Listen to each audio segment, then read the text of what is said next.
మాసంలో అత్యంత విశిష్టంగా వైభవంగా నిర్వహించే శ్రీ వారాహి అమ్మవారి నవరాత్రి మహోత్సవాల విశిష్టతను బ్రహ్మశ్రీ రామేశ్వరపు దుర్గా ఫణిశర్మ గారి మాటల్లో తెలుసుకుందాం.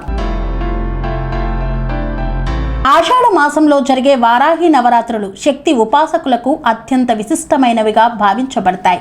సప్త మాతృకలలో ఒకరైన శ్రీ వారాహి అమ్మవారు శ్రీ మహావిష్ణువు వారాహ అవతార శక్తి స్వరూపిణిగా పురాణాలలో వర్ణించబడ్డారు. దుష్ట శిక్షణ, శిష్ట రక్షణ కోసం అవతరించిన ఈ దేవి భక్తులను అన్ని విధాలా కాపాడే పరాశక్తిగా ఆరాధించబడుతోంది.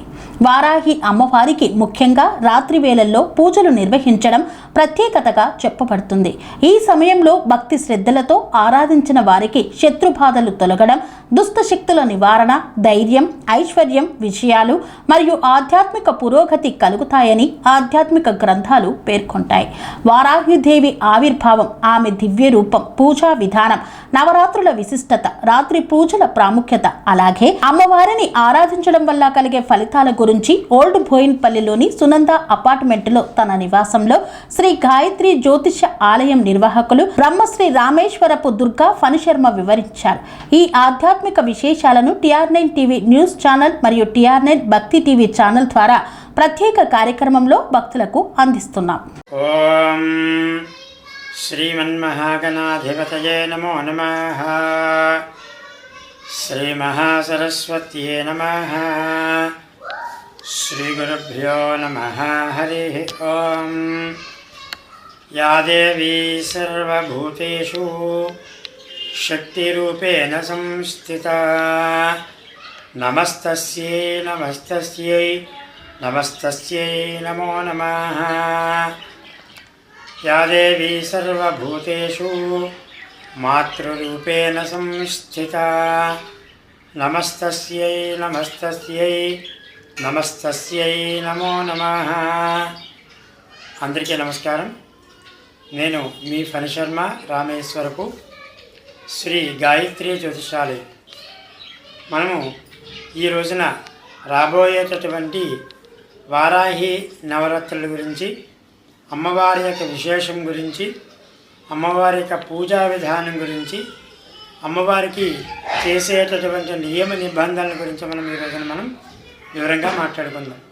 ముందుగా అమ్మవారు ఏ విధంగా జన్మించింది ఆ రూపంలో అని చూసుకున్నట్లయితే, పూర్వకాలంలో మనకి చెప్పినటువంటి పురాణాల ప్రకారము శ్రీ మహావిష్ణువు వారు వరాహ రూపంలో ఈ భూగోళాన్నంతటినీ కూడా తన యొక్క వాడి అయినటువంటి కొమ్ములతో నీటి నుంచి పైకెత్తడం జరిగింది. ఆ విధంగా భూగోళాన్నంతటినీ కూడా శ్రీ మహావిష్ణువు వారు వరాహ రూపంలో ఆయన భూగోళాన్నంతటినీ కూడా రక్షించడం జరిగింది.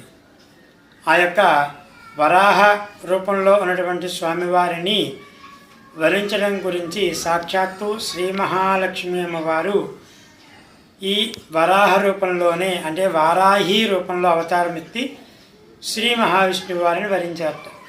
కాబట్టి ఆ విధంగా ఏర్పడినటువంటి అవతారమే ఈ వారాహి అవతారం. మనకి ప్రతి సంవత్సరము కూడా 4 నవరాత్రులు చెప్పబడి ఉన్నాయి. అందులో దేవీ నవరాత్రులు ప్రధానంగా అమ్మవారికి అందరూ చేస్తూ ఉంటాం.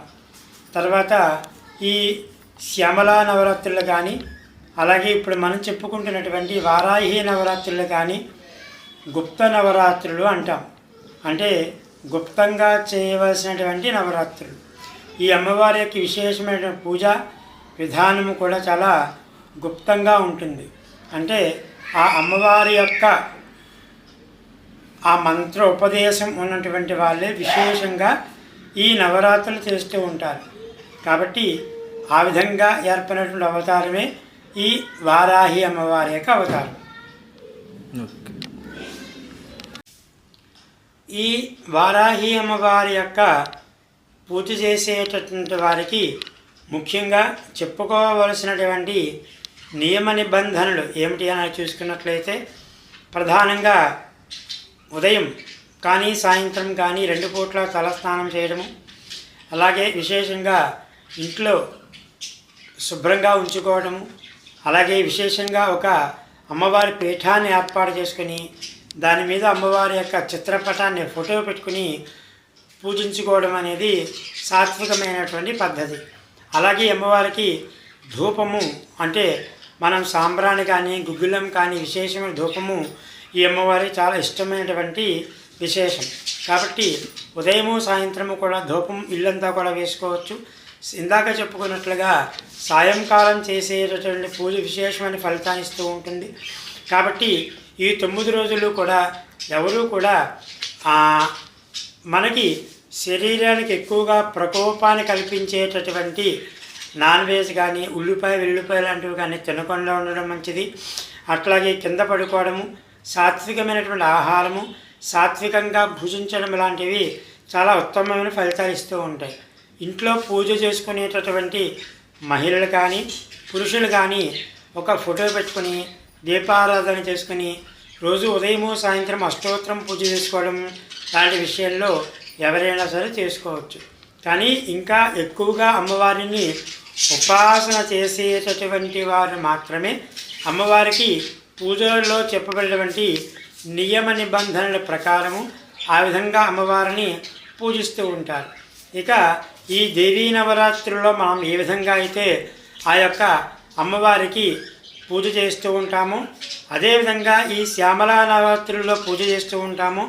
అదేవిధంగా ఈ గుప్త నవరాత్రుల్లో వారాహి నవరాత్రుల్లో అమ్మవారికి కూడా సాత్వికమైన పూజ అనేది ఎవరైనా చేసుకోవచ్చు. కానీ ఇంట్లో అంతా కూడా 9 రోజులు పరిశుభ్రంగా ఉండాలి. మనం కూడా 9 రోజులు పరిశుభ్రంగా ఉండాలి. అలా ఉండడానికి మనం చేసేటటువంటి నియమనిష్టలు వ్రతానికి కానీ పూజకి కానీ ఏ విధంగా అయితే ఇంట్లో నియమబద్ధంగా ఉంటామో అదే నియమాలన్నీ కూడా ఈ వారాహి అమ్మవారి యొక్క పూజలో కూడా వర్తిస్తూ ఉంటాయి. ఇక ఈ అమ్మవారిని పూజిస్తే మనకి వచ్చే ఫలితం ఏమిటి అని అడిగితే కనుక అమ్మవారు చూడడానికి విశేషంగా ఉగ్ర రూపంలో కనిపిస్తున్నప్పటికీ కూడా అమ్మవారు చాలా శాంత స్వరూపిణి, కోరిన వరాలన్నీ కూడా ఇచ్చేటటువంటి తల్లి.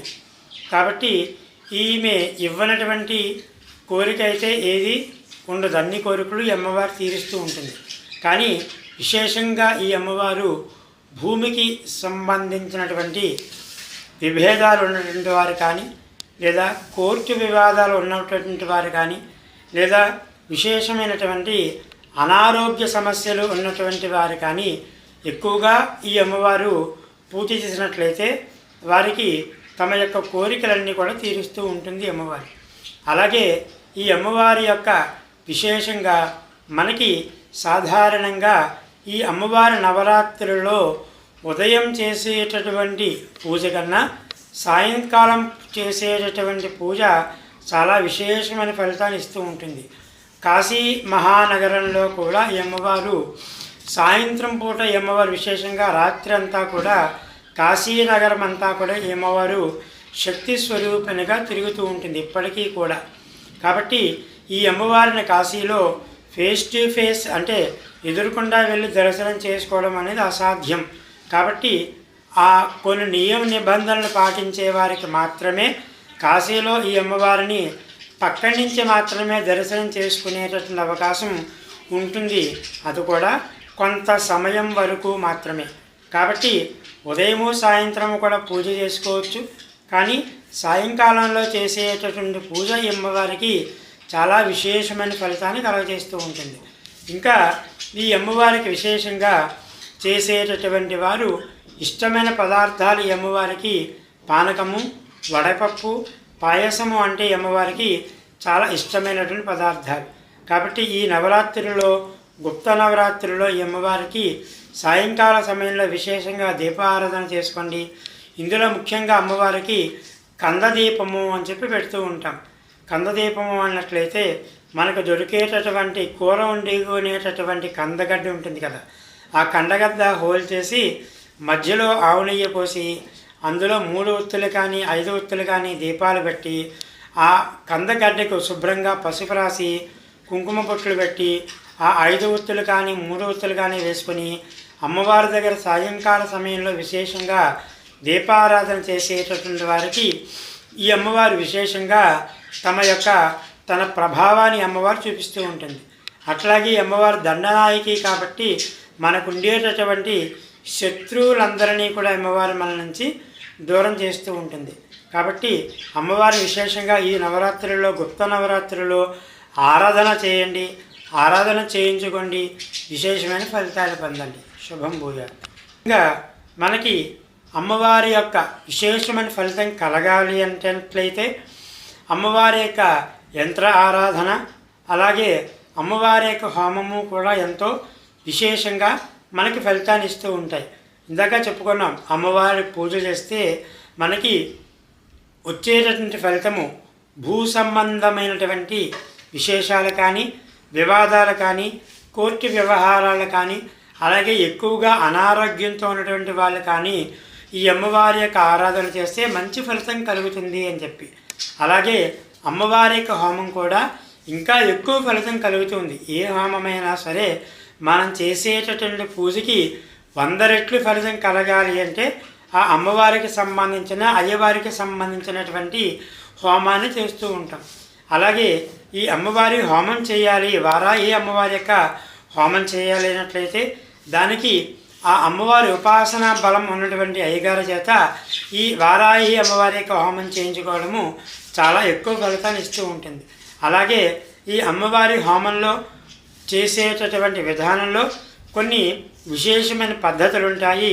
కొన్ని ఆ విశేషమైన పద్ధతులు, ఆ వివరాలు కూడా ఆ ప్రకారము అమ్మవారి యొక్క మూల మంత్రములతో గ్రంథాలలో చెప్పబడినటువంటి గురువు ముఖతః ఎవరైనా ఉపదేశం పొందినటువంటి అయ్యగారి చేత, గురువు గారి చేత ఈ హోమాన్ని చేయించుకున్నట్లయితే మనం ఒకరోజు పూజ చేస్తే ఎంత ఫలితం వస్తుందో ఒక హోమం చేయించుకున్నట్లయితే దానికి 100 రెట్లు ఫలితం అమ్మవారి హోమం ద్వారా మనకు కలుగుతూ ఉంటుంది. కానీ ఆ విధానం తెలిసినటువంటి అయ్యగారి చేత, గురువుగారి చేత ఈ హోమం చేయించుకున్నట్లయితే విశేషంగా ఇంకా ఎక్కువ ఫలితాలు మనకి కలుగుతూ ఉంటాయి. కాబట్టి భక్తులందరూ కూడా ఈ రాబోయేటటువంటి ఈ జూలై 15వ తారీఖు బుధవారం నుండి 24వ తారీఖు వరకు జరుగుతున్నటువంటి ఈ వారాహి నవరాత్రి యొక్క అమ్మవారిని ఆరాధన చేయండి. అమ్మవారి యొక్క విశేషమైన కృపకు పాత్రులు కండి. అమ్మ దయ ఉంటే అన్నీ ఉన్నట్లే. కాబట్టి అమ్మవారిని ఆరాధించండి, అమ్మవారి యొక్క అనుగ్రహాన్ని పొందండి. ఈ వారాహి అమ్మవారి యొక్క పూజా విధానం గురించి మనం చూసుకున్నట్లయితే ప్రధానంగా విశేషంగా పూజ చేసేవారు, విశేషంగా అమ్మవారిని మంత్రజపం చేసేవారు గురుముఖతః ఉపదేశం ఉంటే కానీ చేయడానికి వీల్లేదు. కాబట్టి అందుగురించే ఈ నవరాత్రులను గుప్త నవరాత్రులు అంటూ ఉంటాం. కానీ ఎవరైనా సరే ఈ అమ్మవారిని సాధారణంగా ఈ అమ్మవారిని పూజించుకునేవారు ఎవరైనా సరే ఈ అమ్మవారిని పూజ చేసుకోవచ్చు. అంటే అమ్మవారి యొక్క ఫోటో పెట్టుకుని, చిత్రపటాన్ని పెట్టుకుని, అలాగే ఒక పీఠాన్ని ఏర్పాటు చేసుకొని దాని మీద అమ్మవారి యొక్క శుభ్రమైన వస్త్రాన్ని పెట్టుకొని, అమ్మవారి ఫోటో పెట్టుకొని రోజు అమ్మవారికి ఉదయము సాయంత్రము కూడా దీపారాధన చేసుకొని అమ్మవారి యొక్క ఆ యొక్క అష్టోత్తరం పూజ చేసుకునేవారు ఎవరైనా సరే ఈ అమ్మవారి యొక్క వారాహి అమ్మవారి యొక్క పూజ చేసుకోవచ్చు. కానీ విశేషంగా చేసేవారు, మూలమంత్రాలతో పూజ చేసేవారు, అట్లాగే అమ్మవారి యొక్క విశేషమైన పూజలు కొన్ని ఉన్నాయి. అట్లాంటి పూజలు చేసేవారు సాధారణంగా ఉపదేశం ఉన్న వాళ్ళు మాత్రమే ఆ పూజలని చేయవలసినటువంటి అవసరం ఉంటుంది. కాబట్టి ఈ అమ్మవారిని ఎవరైనా సరే తమ యొక్క విధానం ప్రకారము తమ యొక్క శక్తి కొలది విశేషంగా పూజ చేసుకోవచ్చు. శుభం భూయాత్.